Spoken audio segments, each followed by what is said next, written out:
Olá, sejam muito bem-vindos e bem-vindas ao videocast do FGV Incompany Insights em parceria com a revista GV Executivo. Esse é um espaço de conexão entre a pesquisa, o mundo acadêmico e o mundo corporativo.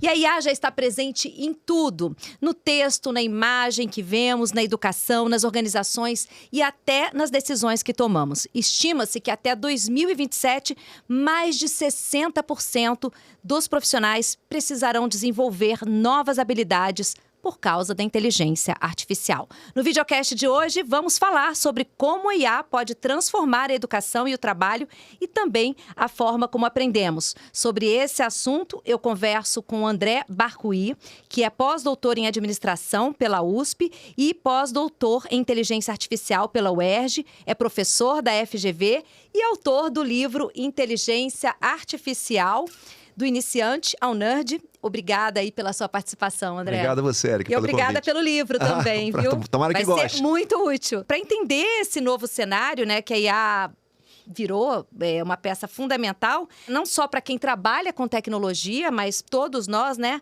Guia da inteligência artificial, do iniciante ao nerd, né? O que esse livro tem para nos ensinar? Então, o livro é uma tentativa humilde de pegar a pessoa que não conhece nada do assunto, ainda que todo mundo esteja utilizando, mas é interessante um pouco você entender de onde veio a IA, o que significa a IA, o que é um algoritmo, o que é aprendizado de máquina, o que é aprendizado profundo, o que é uma IA generativa, esse tipo de coisa. Dá uma ideia geral do potencial da inteligência artificial, como o nome sugere, do iniciante ao nerd. Quer dizer, a ideia é pegar na mão da pessoa e falar, olha, o que é isso aqui, né? Onde estamos? Para onde vamos? O que é IA? Onde ela habita? Do que se alimenta, né?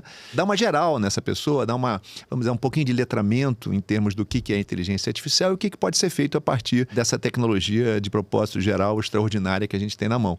Fala um pouquinho de riscos também, fala um pouquinho... Até no final, o último capítulo, por curiosidade, como bom nerd que sou, fiz um capítulo só de séries, filmes e livros... Que estão relacionados com a IA. Relacionados à IA, porque eu acho assim, sabe aquela coisa da vida imita a arte? Muito do que a gente vê hoje teve inspiração... A gente já viu no cinema. Já viu no cinema, então diretores, enfim, cineastas, etc., já exploraram o potencial da IA e das máquinas, dos robôs, dos humanoides, de várias formas. E hoje a gente vê isso um pouco sendo replicado na vida real.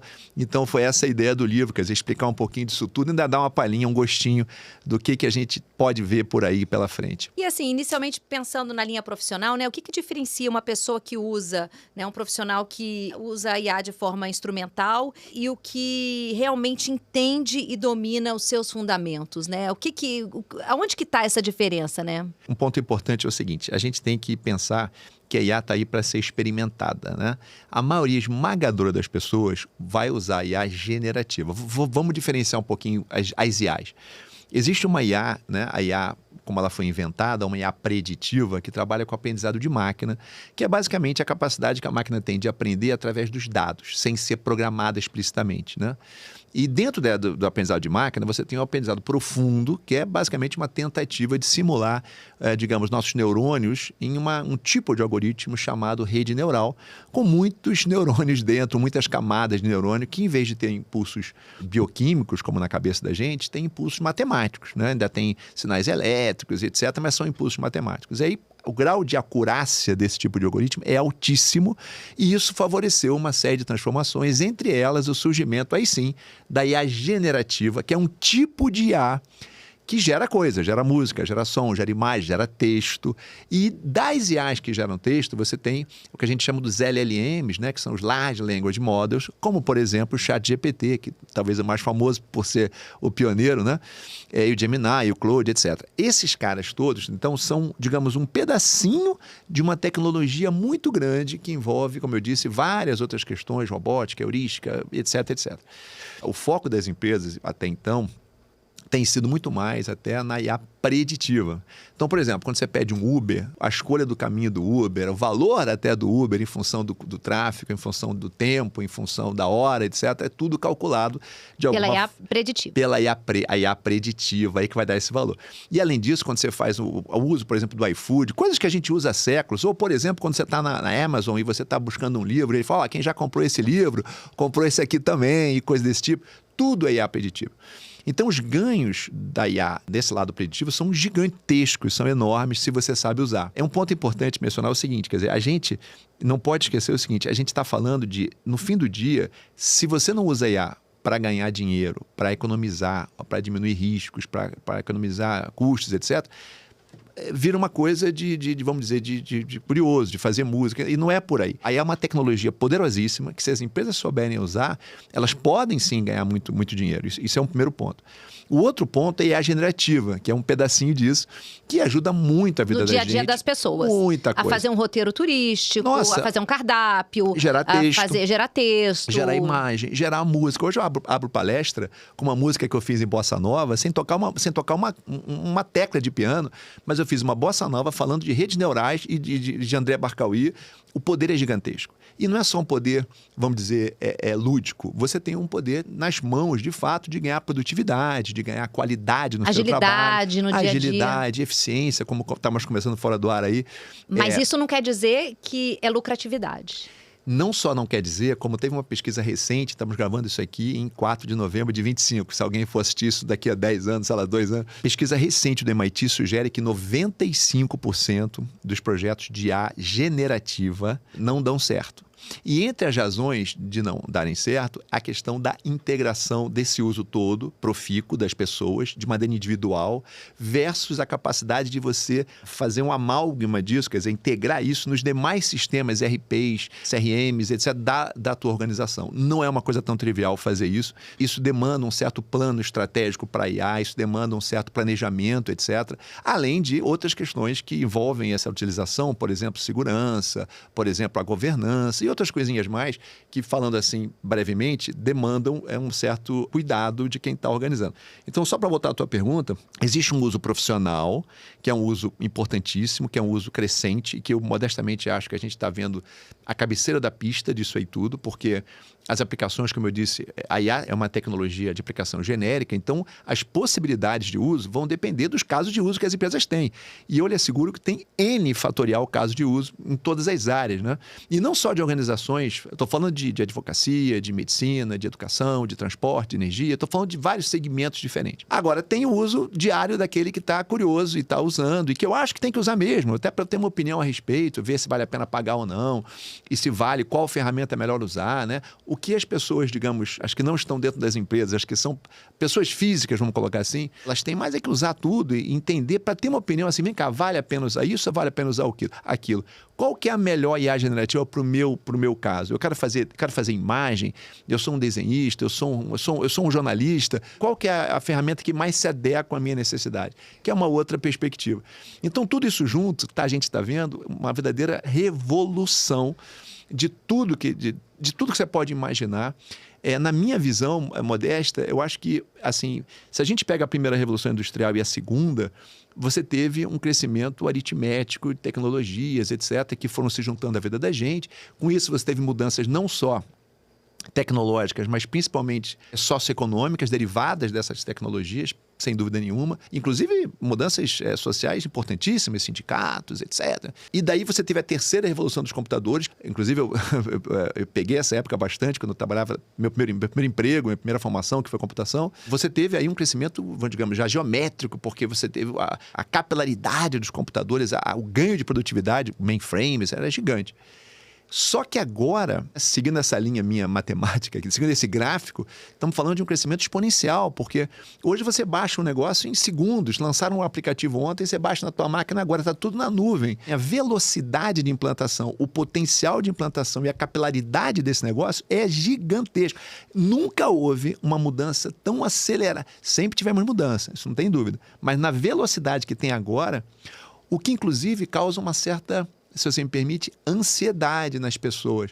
Porque a gente quer estar up-to-date com tudo e isso é muito complicado. E a gente sente ao mesmo tempo que essa revolução tecnológica está acontecendo, uma insegurança muito grande. A gente tem aí recentes decisões de grandes organizações como a Amazon, a empresa se reestruturando por conta da tecnologia, né, e fazendo uma grande reestruturação, demissão de 14 mil colaboradores, por exemplo, na Amazon. Como é que, ao mesmo tempo, a gente tem uma nova oportunidade? A gente tem novas competências que estão surgindo diante dessa nova tecnologia. Como é que os profissionais e as empresas podem se preparar para essa transição, efetivamente? Porque a sensação que a gente tem é que quem não fizer um curso, quem não estudar, não consegue acompanhar essa onda. Existe uma frase que já ficou até batida, já ficou meio jargão, né? Que é aquela coisa não é que a IA vai tirar seu emprego, mas quem conhece IA é que vai tirar seu emprego. E ela tem um certo fundo de verdade. Não existe nenhuma profissão hoje, eu desconheço uma profissão hoje que, é claro, né, se a gente está falando de profissões menos qualificadas, profissões de trabalhos mais manuais, etc., ainda não. Mas profissões que já demandam uma certa qualificação, eu desconheço um segmento, uma profissão que não pode ser, de alguma forma, influenciada pela inteligência artificial. Mas isso não é uma notícia ruim, né? Vamos lá. Esse caso da demissão que você comentou, a gente vai ver, eu não tenho bola de cristal, mas eu imagino que vão pipocar outras empresas. Com uma reestruturação. Ah, sim, porque, veja, qualquer coisa que é repetitiva, monótona, chata, passível de automação, será.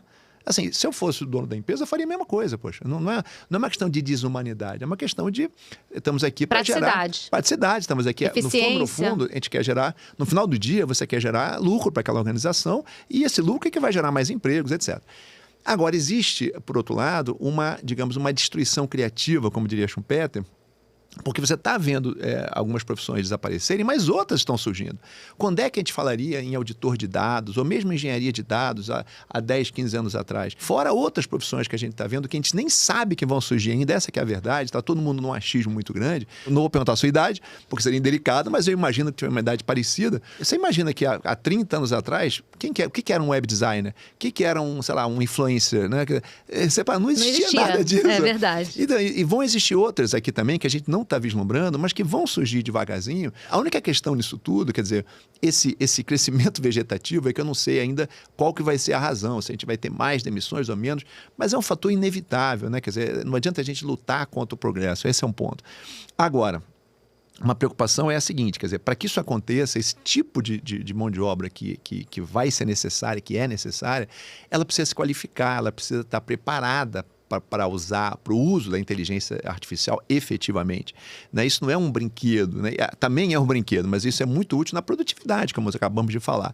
Então você precisa entender como é que isso funciona, você precisa entender a origem. Esse letramento digital, ele causa até uma angústia, né? Porque ele é amplo, esse termo, ele é amplo, né? Mas ele é inevitável. A pessoa não pode ignorar isso. O preço de ignorar isso, aí sim, é que eventualmente é de te deixar vulnerável. Anacrônico. Vulnerável. Eventualmente você está perdendo uma oportunidade não só de crescer, como de mudar a forma como você trabalha, produzir mais. E mais do que isso, é um trabalho normalmente mais gostoso, quando você sabe usar a ferramenta. Como falamos antes, como tem muita ferramenta e muito caso de uso, você tem que saber focar também e saber o que você quer fazer. Você precisa saber o que você quer fazer. Aliás, esse é um grande erro das organizações, né? Elas querem botar IA, porque querem botar IA, porque querem botar, porque é um hype, vamos botar, porque se eu não botar, tô fora. Eu até entendo. Mas, no fundo, a gente devia primeiro entender qual o problema que eu tenho, para ver se o problema que eu tenho dá match com uma perspectiva de uso de inteligência artificial. E uma outra perspectiva é se você tem dados, porque a comidinha da inteligência artificial são os dados. Se você não tem dado na empresa, se os dados estão muito não qualificados ou espaçados... Você não tem um bom resultado. Você não tem um bom resultado. É pior você usar com dados ruins do que você não usar. Sim, porque aí você pode ter decisões ruins também decisões em cima desses dados. Agora, eu ia chegar bem nisso, que eu acho que são os erros mais comuns, né? A gente queria entender, você trabalha com uma consultoria, além de professor também, com algumas empresas. É essa integração ou uma base fraca de dados, uma boa... Quais são os erros que você percebe que são mais comuns aí nas organizações com o uso da IA? Bom, primeiro, como você já colocou aí, os dados, né? Não só a quantidade de dados, porque assim, eu comentei de redes neurais, de novo, é um algoritmo extraordinário para fazer um monte de coisa e o mais preciso. Mas ele é muito fominha de dados, e é muito pouco transparente. Então, se eu digo assim, olha, você tem 73% de chance de ter um ataque cardíaco, eu dou o resultado usando rede neural, mas eu não te dou a explicação, a transparência de como eu cheguei nisso. Nem quem programou vai te dizer isso. Esse é o primeiro ponto. Outro ponto é que a qualificação dos dados tem que ser boa. Não adianta ter um montão de dado ruim, eu tenho que ter dado bom. E isso não está pronto na natureza. Pelo contrário, isso está espalhado na organização, que está na cabeça de alguém, que nem digital está. Então é um pouco complicado. Outra, posso falar a tarde inteira sobre isso, mas outra é você separar um time de implantação de um time de negócio. Isso não é profícuo. O ideal é que você tenha essas pessoas colocadas juntas. Por quê? Porque eu vou implementar um troço que você vai usar. Então, isso é importante. Outra, a expectativa da cabeça de quem demanda. Você não vai mudar o mundo. Não é assim, não é um boom direto. Você pode ter ganhos exponenciais, ganhos expressivos, entretanto, isso é um caminho a ser percorrido. Então, a gente tem que buscar, quando a gente começa a montar um plano estratégico para desenvolver a na tua organização, entender qual o caminho de menor esforço e que você tem mais valor, pô. E isso é um trabalho, né? Tem formas de fazer isso. Separar dentro do teu portfólio o que vale a pena usar IA, o que vai ter mais ganho, o que você já está mais preparado em termos de dados, onde você tem champions, pessoas mais animadas, menos animadas. Tem várias questões que envolvem isso. Além de falta de metodologia adequada, além de você, como eu disse, as pessoas... o projeto de IA, dependendo do projeto, ele pode não ser, em geral não é, um projeto tão trivial assim. Volto a dizer, IA generativa, o uso da IA generativa é uma coisa. Mas aí a integração é uma palavra fundamental. Super. Né? IA preditiva, ela demanda que você entenda de IA, de dados, de algoritmo. Ela demanda ciência de dados, ela demanda um trabalho que pode ter algum tipo de complexidade, em geral tem. Agora, e mesmo a IA generativa nas organizações, que eu acho que tem que entrar e está entrando, ela tem que ter certos cuidados também, particularmente de governança, como eu mencionei. Tem que ter um centro de excelência, cada pessoa faz o que quer, tem que ter uma política, ou você usa ChatGPT, ou usa o Gemini, ou cada um usa o que... Ou tem que ter uma preocupação com segurança. Por exemplo, reunião de conselho com transcrição simultânea. Onde tudo que se fala ali está escrito e é enviado para todos. É um documento, é um ponto que você tem que pensar. Aí a gente está falando de ética, né? De ética e também de governança, porque, veja, eu posso colocar... Eu estou usando... Imagina que eu estou numa empresa, na sua empresa, e eu estou botando lá dentro dados da minha folha de pagamento para fazer uma análise, para saber quem que acha que tem mais chance de ter burnout, dado, sei lá, algo assim. E aí o que acontece é o seguinte, essa lista, dependendo do tipo de LLM que você usa e como você usa, se é um LLM fechado, se é um LLM aberto, né? Isso pode ser usado para retreinamento. E se é usado para retreinamento do próprio LLM, da própria IA, alguém mal intencionado em outro lugar pode, através de uma técnica que a gente chama de prompt injection, tentar conseguir ou recuperar esses dados de alguma forma. Então, assim, tem várias questões que têm que ser consideradas, tem várias perspectivas. Existe a opção também de você usar LLMs fechados, não abertos, você baixar um Llama da vida, um DeepSeek da vida. Existem várias questões que, de novo, essa política merece ser trabalhada dentro das organizações para que isso fique uma coisa mais palatável, segura e, ao mesmo tempo, que te dê o tal do ganho de produtividade que você quer. A gente falou de integração, falou de ética, de governança, mas eu acho que tem uma questão que é a educação, né? Que vem de base lá do ensino fundamental 1, 2. E que oportunidades você enxerga para a educação e também para a educação executiva, né? Então, a gente está falando aí das organizações que precisam ser treinadas, mas da educação da população como um todo. Porque a gente vai ter novos formatos de aprendizagem, vai ter novas ressignificações aí da atuação do professor, das provas, dos trabalhos. Como é que você vê isso nos treinamentos personalizados e nas experiências, games, simulações, tudo isso? Olha, eu acho que, assim, como eu falei antes, tem vários segmentos que vão usufruir da IA. Graças a Deus, eu acho que isso é ótimo, isso é o progresso, isso é o futuro, isso é o presente. Agora, a educação talvez seja um dos mais privilegiados, potencialmente falando, e isso me atinge diretamente porque, poxa, eu estou nisso há 25 anos, é uma área que me fascina, eu acho que é o principal problema de qualquer país, particularmente o nosso. Eu acho que qualquer presidente, nós vamos ter eleição aí ano que vem, qualquer plataforma que fosse ser feita deveria começar pela educação. Para mim, a raiz dos problemas do Brasil, de todo nível, economia, social, segurança, é educação. Então, dito isso, a IA me parece uma ferramenta fora de série para você... Veja, a ideia é que você possa melhorar esse processo desde a base, né? Tem pessoas que têm tendências a gostar mais de uma disciplina, todo mundo, na verdade, gosta mais de uma disciplina ou de outra, etc. Se você pudesse personalizar esse atendimento, e tem 1000 pesquisas sugerindo que quanto mais o one-to-one você faz um trabalho de educação, de treinamento, melhor essa coisa fica, mais aprendizado você consegue ter.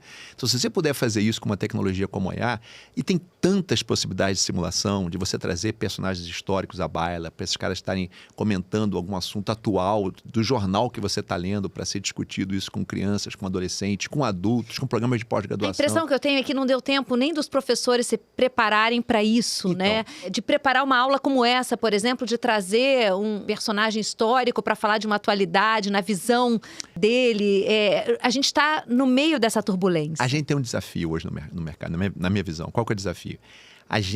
É porque hoje qualquer pessoa tem opinião sobre qualquer coisa na rede. E essa pessoa acaba, de alguma forma, influenciando outras com base em opiniões absolutamente superficiais, rudimentares, né? O desafio do professor é não ser um influenciador e ser um educador.